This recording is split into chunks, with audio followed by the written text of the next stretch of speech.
자, 이번은 2강입니다. 데이터가 왜 이렇게 요즘 난리인지 데이터와 관련된 환경 변화에 대해서 이야기를 좀 나눠보도록 하겠습니다. 먼저 데이터가 왜 이렇게 각광받게 됐는지 좀 이해를 도울 만한 자료를 하나 준비해봤습니다.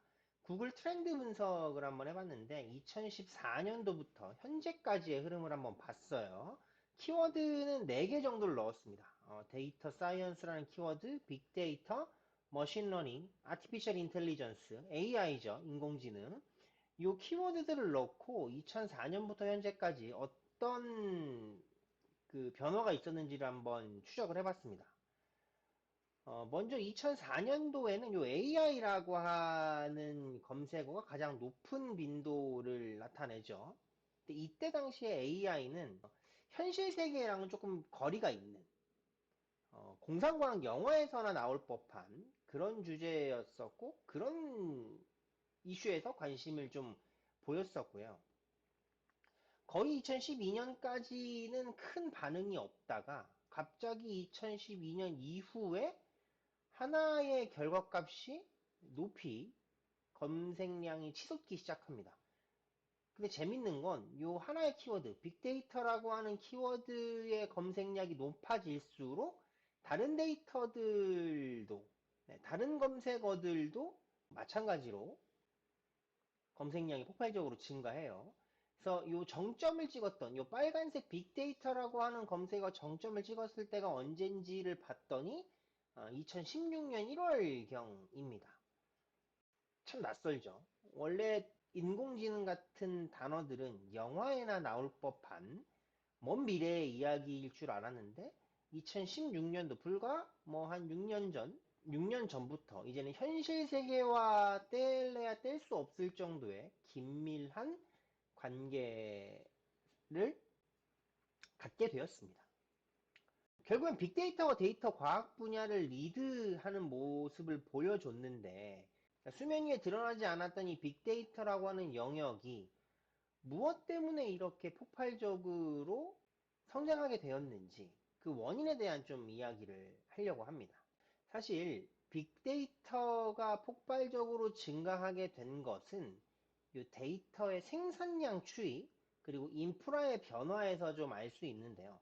가트너라고 하는 과학 전문 기관에서 발표한 자료입니다. 전 세계 데이터 생산량 추이를 살펴보니까 2011년도 대비 16년도부터 폭발적으로 데이터의 생산량이 증가하는 모습을 보여줘요. 근데 이게 16년 대비 20년에 이렇게 폭발적으로 증가했잖아요. 근데 2025년이 되면 2016년에 비해서 거의 100배 가까운 데이터 생산량을 보여줄 거다라고 예측을 하고 있습니다. 자, 2016년도도 불과 얼마 전이고요. 2025년도 얼마 안 남은 미래입니다. 근데 어떤 변화가 있길래 이렇게 데이터가 폭발적으로 증가하느냐? 이건 우연이 아닙니다. 데이터 과학의 비약적인 발전의 핵심 요인은 바로 데이터의 전송과 처리 속도, 즉 인프라의 변화에서 그 원인을 찾을 수가 있습니다. 자, 우리가 일상적으로 쓰는 인터넷, 그 인터넷은 원래 이제 군사 목적으로 만들어진 거죠. 만들어졌다가 상용화가 된 거, 우리가 일상적으로 인터넷을 쓰게 되는 건 3G 시대부터입니다. 3G. 예전에 이게 이제 전 세계에서 한국이 제일 먼저 보급이 됐죠. 1990년도 후반, 2000년도 초반 들어서면서 광랜이란 이름으로 일상에 보급이 됐고요. 이때 처음 스마트폰이 등장을 하죠. 3G 시대에. 바로 2007년에 아이폰이 등장을 합니다. 그래서 아이폰이 등장한 이후에 얼마 지나지 않아서 4G 시대가 되는데요. 우리가 3G 시대와 4G 시대에 굉장히 큰 생활의 변화를 경험해요. 혹시 이 3G 시대 때 자주 사용했던 SNS 뭔지 기억하세요? 인터넷 사용 방식과 자주 사용하던 SNS. 3G 시대에는 우리가 포털 사이트를 굉장히 많이 이용했습니다. 구글, 그다음에 뭐 야후, 한국의 네이버, 다음 같은 서비스. SNS도 대부분은 텍스트를 기반으로 한 SNS. 그래서 블로그, 카페 이런 것들이 굉장히 유행했었죠. 근데 4G의 시대, 지금 우리가 살고 있는 시대는 어떤가요? 지금은 텍스트로 되어 있는 컨텐츠를 많이 쓰지 않죠. SNS도 이미지 기반 또는 영상 기반. 그리고 가장 많이 쓰는 인터넷 검색 채널들도 검색 채널이나 가장 많이 체류하는 사이트들도 대부분 영상을 기반으로 한 사이트들입니다. 유튜브, 왓챠, 뭐 넷플릭스 등등등. 우리가 왜 이렇게 바뀌게 됐을까요? 예전에는 지금보다 낭만이 더 있어서 영상으로 보는 것보다는 글로 하는 것을 더 선호했어서 그렇지 않습니다. 이때도 영상을 넣을 수는 있었어요. 근데 안 넣었죠. 이미지를 넣을 수 있었어요. 근데 안 넣었어. 왜? 중간에 게시글 중간에 영상이 하나 들어가면 엄청나게 버벅거립니다. 렉 걸리고 막 했던 현상 경험하셨을 거예요. 그러니까 넣을 수 없는 환경이었죠. 데이터를 전송하고 처리하는 속도가 3G 시대에는 녹록지 않았습니다. 그러다 보니까 가장 그때 당시 효과적인 방법이었던 텍스트를 중심으로 할 수밖에 없었던 거죠. 네.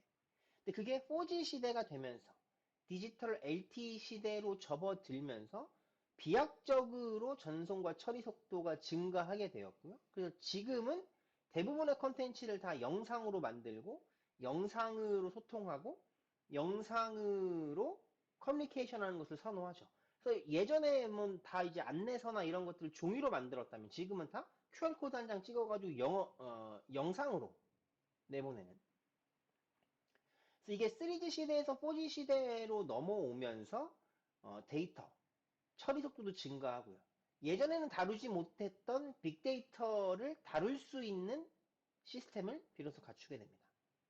근데 이게 이제는 4G 시대를 넘어서 5G 시대로 진입한다고 이야기하고 있고 4G에서 5G 시대로 넘어가면 일단 최대 전송 속도가 20GB per sec. 그러니까 풀 HD 영상 18기가를 다운로드 받을 때 4G 기준, 지금 기준으로는 뭐 2분 30초 정도 걸리는데 이게 5G 시대가 되면 7초면 다운로드를 받습니다.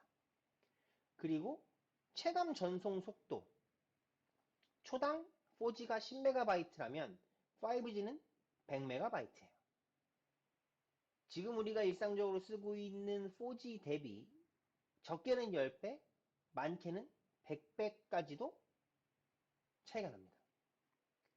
고속 이동성 또한 고속철도에서도 끊김없이 제공할 수준이 가능하고요. 전송 지연 속도도 사람이 인지하지 못할 정도의 빠른 전송 속도를 가지고 있습니다. 최대 연결 기기 개수도 제곱킬로미터당 10만 개의 최대 연결 기기 수를 가지고 있는 반면에 5G 시대가 되면 제곱킬로미터당 100만 개까지 연결할 수 있게 된다고 해요. 자, 그러다 보니까 5G 시대, 우리가 3G에서 4G로 넘어오면서 전 세계 모든 사람들이 갖게 됐던 거 뭐죠? 스마트폰. 스마트폰을 갖게 되었잖아요. 근데 이게 5G 시대로 넘어가면 어떻게 될 거다라고 예측해요? 지금 전 세계 모든 기업들이 이거 한다고 혈안이 되어 있죠. 자율주행 기술입니다. 테슬라의 전기차, 현대차의 전기차, 자동차를 만드는 것에 우리가 너무 초점을 맞추고 있지만 결국에 가고자 하는 지향점은 자율주행 기술이에요. 이게 언제가 가능하다? 5G 시대가 되었을 때 5G가 지금처럼 단일 단말기나 특정 지역에 국한되어 있는 것이 아니라 전국적으로 범용적으로 좀 쓸 수 있는 상태가 되면 비로소 이 자율주행 기술을 제대로 활용할 수 있는 시대가 된다라고 하죠. 그래서 실제 5G 시대가 되면 변화할 모습으로 이야기하는 게 데이터의 사용량이 폭증할 거다. 아까 이제 가트너의 데이터 사용량 폭증이 2016년도 대비 2025년도에 100배 이상 증가한다고 얘기했는데 그 원인을 제일 먼저 찾는 게 이 자율주행 기술 때문에 그렇습니다. 얘는 기본적으로 돌아다니는 데이터 전송 기계예요. GPS로 경로랑 위치를 잡고 카메라로 신호랑 차량 보행자 분별하고, 라이다라는 기술로 주변 환경 360도 인식하고, 센서로 근접 물체 확인하고, 레이더로 전후방 차량 인식하고 등등. 이 하나하나가 다 데이터죠. 전송하고 처리하고 전송하고 처리하고. 그러다 보니까 굉장히 많은 양의 데이터를 생산하고 사용한다. 그래서 지금 우리가 무제한 스마트폰 쓰면서 30기가 정도 월에 쓰는데 5G 시대가 됐을 때 자율주행차가 25,000기가 정도를 쓸 거라고 분석하고 있습니다. 그러니까 기존에 없던 것들이 생기고 그 없던 것들이 생기면서 데이터의 사용량이 폭발적으로 증가할 거다라고 예측을 하는 거죠. 네, 그래서 5G 시대가 도래했을 때 세계 자율주행 시장이 얼마나 폭발적으로 성장할 건지를 보여주는 예측 자료가 이 오른쪽 그래프이고요. 세계 자율주행차 국가별 준비도 지수라는 게 있는데 한국이 항상 뭐 10위권 내에 있어요. 뭐 2018년 기준으로 12, 뭐 19위, 20위 이렇게 되어 있는데 이 순위 중에 눈에 띄는 게 미국하고 비교했을 때 정책이나 규제는 굉장히 낮습니다. 점수가. 근데 뭐는 엄청 높아요? 인프라는 거의 만점이에요. 여기서 말하는 인프라는 뭐예요? 자율주행의 핵심 요소. 5G망, 5G망. 전 세계 5G를 상용화하는 거의 유일한 나라. 거의 유일한 나라. 그리고 보급률도 가장 높은 나라. 네, 그러다 보니까는 제일 먼저 이 인프라 측면에서는 높은 점수를 받고 있다라고 볼 수 있습니다. 그런 측면에서 높은 점수를 받고 있다라고 이해할 수 있습니다. 이강 요약입니다. 데이터 왜 요즘 난리인가? 4G 상용화로 인한 데이터의 전송과 처리 속도가 일단 비약적으로 발전을 했고요. 그러다 보니까 기존의 분석에 어려움이 있었던 빅데이터를 이제는 분석할 수 있는 기술적 환경, 즉 인프라가 구축이 되게 되었습니다. 자, 이게 5G 시대가 된다면 더욱더 다양한 영역에서 데이터의 활용이 높아질 전망이에요.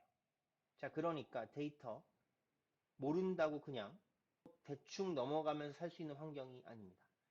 더욱더 중요해지는 시대가 될 테니까 지금부터라도 천천히 저와 함께 준비해 보시죠. 자, 2강은 여기까지고요. 저는 3강에 다시 인사드리겠습니다.